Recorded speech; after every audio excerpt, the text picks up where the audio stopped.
তরিকতের শিক্ষাটা কি? তরিকতের শিক্ষা হচ্ছে যে শিক্ষার মাধ্যমে একজন আবেদ ব্যক্তিকে হুজুরি কালবের সঙ্গে নামাজ আদায় করার শিক্ষা দেওয়া হয়, তাহাকেই তরিকতের শিক্ষা বলা হয়। আমরা যখন নামাজে দাঁড়াই, খাজা বাবার শিক্ষা বলা হয়, আগেই বলা হয়, হুঁশিয়ার করা হয়, খেয়াল কাল কাল আল্লাহর দিক, আল্লাহকে হাজের নাজের ওয়াহেদ জেনে ওই হালে আল্লাহকে সেজদা করে। তাহলে আমাদের শিক্ষাটা তো এটাই। ইবাদত করবেন আপনি, ইবাদতে যদি আপনার কালকে আপনার শরীরের সঙ্গে একত্রিত না করতে পারেন, এখন এই কালটা কি? এই কাল সম্বন্ধেই তো যারা তরিকতের ভিতরে দাখিল না, তরিকা গ্রহণ করে নাই, তারা তো এই কাল সম্বন্ধে জানে না। কাল জিনিসটা কি এটাই তো জানে না। এত একটা গুরুত্বপূর্ণ বিষয় যে কাল না জানলে নামাজই হবে না, যে কালকে না চিনলে কোনো ইবাদতই আল্লাহর দরবারে কবুল হবে না। সেই কাল আপনি চিনলেন না,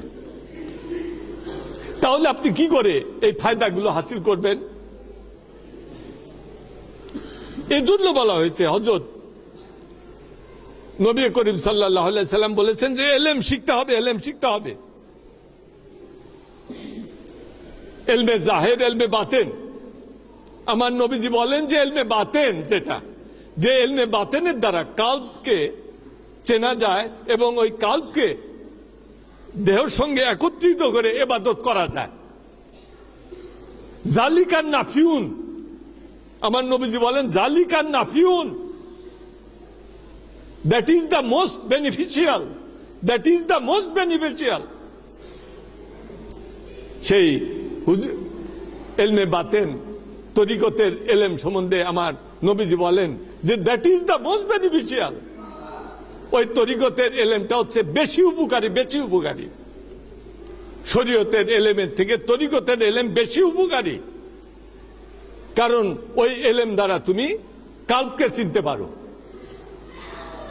আর যখন কোনো ব্যক্তি কালবকে চিনতে পারে, তখন তার অবস্থাটা কি হয়? হাদিস শরীফে আমার হযরত মাওলা আলী রাদিয়াল্লাহু তাআলা আনহু তিনি বলেন, মান আরাফা নাফসাহু ফাকাদ আরাফা রাব্বাহু। যে ব্যক্তি নিজকে চিনল, অর্থাৎ নিজের কালবকে চিনল, নিজের নফসকে চিনল, সে হাকিকতে আল্লাহকে চিনল। কারণ আল্লাহ পাক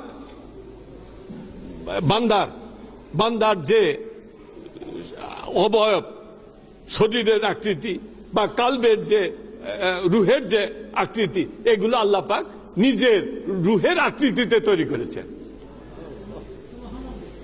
সুতরাং আল্লাহ পাক তার রুহের ভিতর থেকে ফুৎকার করে আদমের ভিতরে রুহকে প্রবিষ্ট করে দিলেন, ওটা আল্লাহ রুহ থেকে করলেন।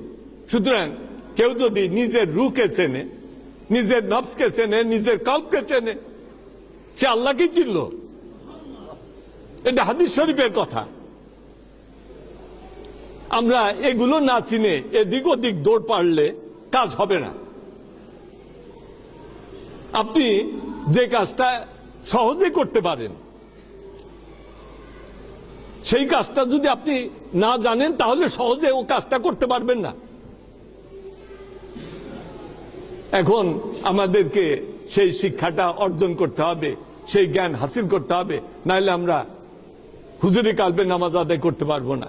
আর যদি আমাদের হুজুরি কালবের নামাজ না হয়, তাহলে আমাদের এই সমস্ত যে সম্ভাবনা, এই নামাজ পড়লাম আল্লাহ পাক হজ হিসাবে কবুল করে নেবেন এবং আমার সারা জীবনের গুনাহ মাফ করে দেবেন, এই যে এত এত আমার জন্য সুসংবাদ, সমস্ত কিছু ব্যর্থ হয়ে যাবে।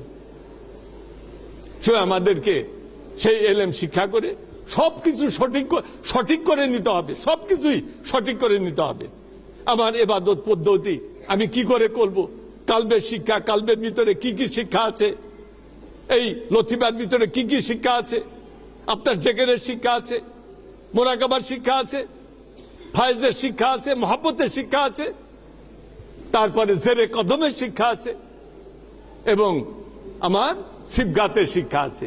এই শিক্ষাগুলো যদি আমি না অর্জন করি তাহলে আমি তো কালবের পরিপূর্ণ যে পরিচয় সেটা লাভ করতে পারবো না।